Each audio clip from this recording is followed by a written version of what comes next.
Here in Seattle, there's a park named after Santos Rodriguez. He was a 12-year-old Latino boy killed by Dallas police in the 70s. His tragic story was told throughout the Latino community and across the country, including here in our region. King 5's Sebastian Robertson spoke with the director of El Centro de la Raza and on why they decided to honor this 12-year-old.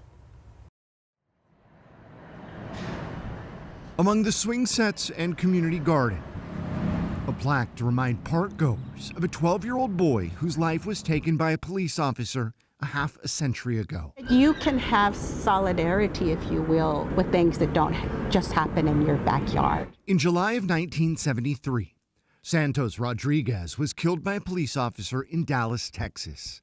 The 12-year-old boy was shot while handcuffed in the back of a squad car. Estela Ortega, a longtime community advocate in Seattle, says the news of the 1973 killing of Santos Rodriguez spread across country by word of mouth and newspaper clippings.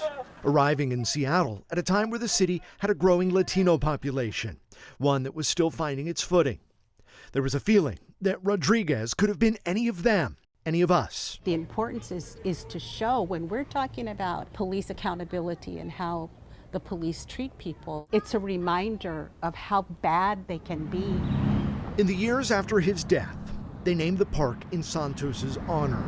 A park in front of an old schoolhouse that just a year earlier was part of an occupation. In 1972, an ESL teacher, Roberto Maestas, and his students took over this abandoned schoolhouse, a sit-in to call attention to the needs of the Hispanic community, one he believed was being left behind. 3 long months later, El Centro de la Raza was born. The Center for People of All Races.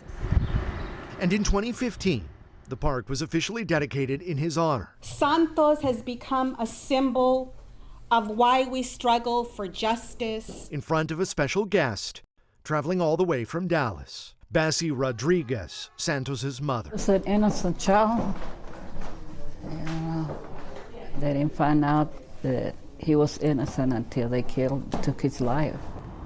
She couldn't believe that there was an organization, 3,000 miles away, that had done something for Santos immediately to remember him and not forget racism impacts our communities. They haven't forgotten him. Now, nearly a half century later, Santos is forever memorialized in a city he never visited.